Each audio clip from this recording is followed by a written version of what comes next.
Hi, I'm Charlotte and I'm an Interflora based florist in South Wales. Today we're going to be making a Christmas wreath. It's one of my favourite things to do at the beginning of December, so I'm going to show you step by step of how to make your very own. Today we're going to use more sustainable materials such as a wiry frame, which is going to form your base of your wreath.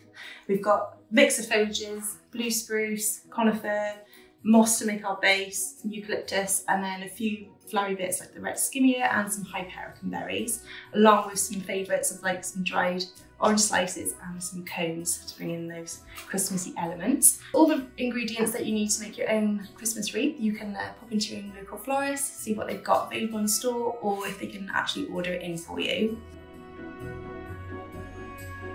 Step one, we are going to put our moss base onto our wire wreath frame.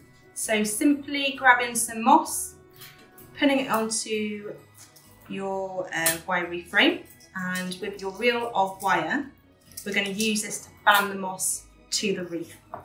So just going to start with having a little bit of wire left as a tail, and with your other hand, you're just going to pull the wire around the moss in a finger's width of spacing, so not too close, not too tight, just so it secures the moss to the frame. Once you've done one section, you can grab a little bit more moss, mould it to the shape, and continue to put your wire around your moss. This will just help your wreath have a nice base for when we attach our foliages. So you can just see how quickly this starts to come along onto your wreath. And take a bit more moss, wrap it around your frame. Makes a little bit of a mess, but don't worry. It's all part of the fun. By having a moss base, it helps keeps a bit more moisture, so you can actually water your moss, and then it provides a bit of moisture to your foliages that we're then going to attach into the wreath. There we go. So as we've come all the way around the wreath ring, at the beginning when we left a little bit of a tie, a little leg of wire, we're now going to use that with your reel and just do a few swizzles, as I like to call them, just to secure that wire to the pre-existing piece of wire. And at this point we don't want to cut it off because we're then going to keep going from the foliages. So there we go, that is step one complete. Step two, now it's time to add the Christmas foliages. So we have some beautiful blue spruce and some conifer, which is typically Christmassy foliages, and they smell divine as well, which is always good. So we like to take pieces of this spruce, and I like to cut them into little sections. So as you can see, they've got like little arms, I like to call them, like little hands. So we're going to cut off sections about this size. So you want to do that to all your pieces of spruce with a pair of scissors. Any little baby ones, we'll take those as well. And then you're left with a stalk, so that comes redundant, so we can get rid of that. So I've cut myself a nice little amount to get going with of the spruce. And I'm going to do the same with the conifer. Now this is more feathery, so this I tend to like to cut into sections. Few pieces. So one piece you tend to get 3-4 pieces out of. If you're really lucky, you might have nice long breaks that you can pull off and then have that as another section. You can find a lot of this in your garden, or if you go out walking, you could be lucky to have a nice big garden. You could go foraging for some nice foliages. And they do smell beautiful. There's some lovely aromas coming off the foliages. So there we go, we've cut a nice amount of foliage to begin with. But before we attach the foliage onto the wreath, I like to just add a little stringed loop, so then when the wreath is completed, that can then be hung up on the door. So you want to take a section of string, fold it in half, put it around your wreath base, loop it through, pull it tight, and then just do a little knot. Like so. Cut off the tails, and then that'll be ready then for the end to hang it on the door. Now the wire that we left long after attaching the moss, we're now going to use this to attach the foliages. Once you've cut your pieces of foliage, it's always good just to remove a few pieces of the pine needles from the bottom of the stem. That creates a nice clean stem that then can be popped into the moss like so. So that has got access to the moisture from the moss. It's always getting a little bit of water. So if we just pull a few needles off all the pieces of blue spruce. Now this will give you nice sticky fingers, but it doesn't matter because it smells nice. It's all part of the Christmas experience. Step 3, we are going to cut our skimmer and our hypericum berries also. So we've got all the pieces that we need cut and ready for when we come to assemble the wreath. I'm going to grab our red skimmer. It's got this beautiful texture to it. I'm just going to simply cut these into pieces. Red skimmer is pretty much available in most florists. We always stock it. If your florist perhaps doesn't stock it, it'd be worth asking if they can get it in for you or source it. But it also actually grows as a bush in most people's gardens. I've got a lovely big bush outside my house, so if you've got a neighbour or if you've got a bush, you can always just ask them politely if you can have some skimmer. It's a really good foliage that tends to last, and it has this beautiful red cranberry colour which will just add that little pop of Christmas. So once we've done our skimmer and that's ready in our little pile, we're going to move on to our hypericum berries. Again, this can be found in most florists around Christmas time. It's quite a good staple. I like to cut this into sections as well, and then I also like to remove the leaves, which I just simply pull downwards and they just pop off, because you'll find that the leaves tend to go dark and brown and crispy way before the berries, so it kind of ruins the aesthetics. So just once you've cut the berries off the stem, just simply remove the leaves from around the berries, and then any berries that might happen to be broken, like that. We're going to do this to all our little pieces. If you get a spray of hypericum, you'll have a few pieces per stem.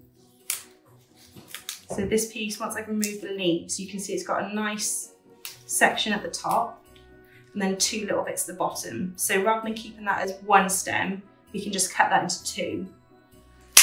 So you've just cut the big section from, well, where the like little 2 arms are. So now you've got 2 pieces. Getting the most out of your flowers, really. So we've cut our foliages, we've cut our flowers, just left us a little bit of eucalyptus. This also has a beautiful scent to it. And we're going to cut this into a few sections. So this is berries of eucalyptus. Again, most florists should carry this at Christmas time. If not, they might have a different variety of eucalyptus. Again, with the eucalyptus, we'd like to take a few of the leaves off the bottom, just so you've got a nice clear open stem ready for when we pop it into the moss. And there we go, we've got our sections of ingredients all ready for the next step. Step 4. So let's begin. We're going to grab our pieces of foliage, no particular order, just grab whatever feels right to you. I'm going to start with a piece of spruce, and I'm going to just gently tuck him into the moss. So that clear bit of stem that we've taken the bit of foliage away from, that's now sitting into the moss base. And then once you've added a few pieces, you can then use your wire just to go over the top a couple of times, just securing that into your moss base. And then we just repeat this process over and over again in a feathered and layered texture. Each layer hides the mechanics of the previous layer. And I like to have it all going one direction, so I'm working anti-clockwise, so I'm working towards my body. That's how I like to find it easiest. And all the pieces of material are slightly feathered outwards, so not completely tightened, uniformed, but a bit more softer and looser. Once I've done a couple of bits of foliage, I'm then going to add in a piece of berry. So you're going to have a bit of pop of colour going around the wreath as you go. This will just add different textures and obviously the colour. Again, that just lays on front so it hides the mechanics. And you can see it's starting to create a nice feathered look. There we go, so we've come halfway, because we're now at the top where our loop is.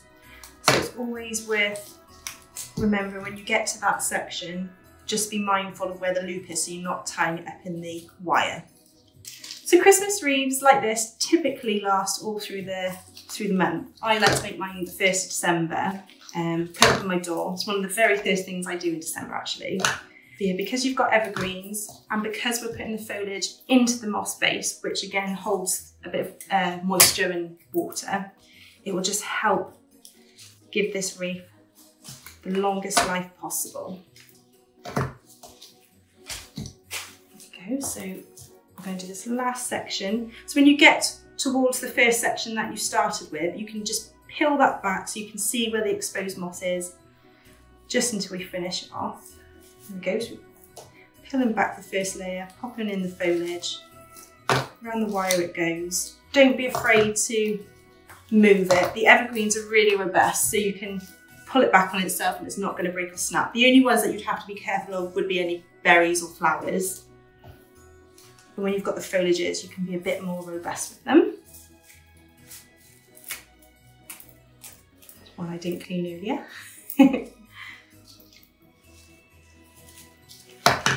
There we go. So we've gone all the way around our wreath.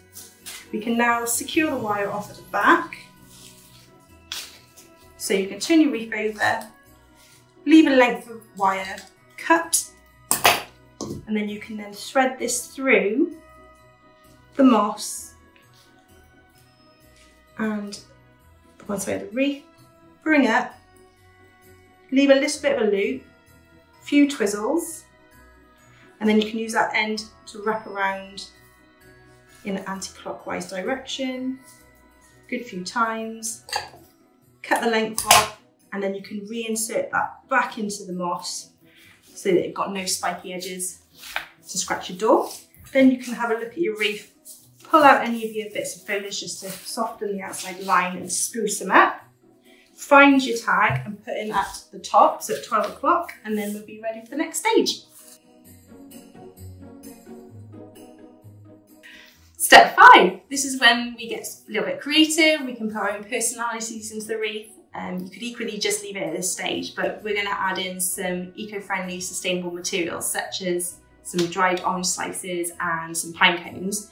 If you didn't fancy those, you could always go down the route of adding some baubles or a bow. We're going to grab our dried orange slices, which again you can buy from your local florist. They usually have them in at Christmas.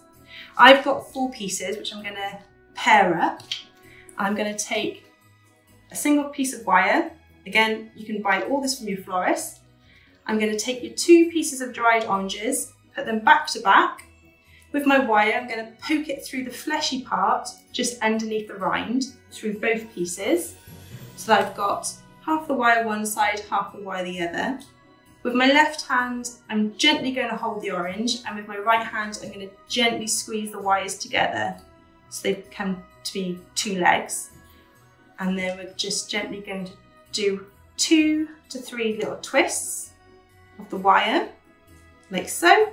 And then we're going to pull these legs straight together. So that's 1 orange slice all wired up and ready to go. With the pine cones, we're going to grab it and we're going to have the pointy end towards our body and the flat base away. We're going to pop the wire in between the needles towards the base of the pine cone. Have half the wire one side and half the wire the other side. With one of the legs, you're going to pull it around the needles so it meets back up with the other side of the wire. A couple of twizzles like we did with the orange slices. Pull the wires together, pull it down towards the base so it forms a new kind of leg ready to pop into our wreath. So I'm going to evenly place mine out. So it's always good to maybe have a look at your wreath, pop where you want them, to visually think, oh, I'm going to pop them here, here and here. Or you can go for it.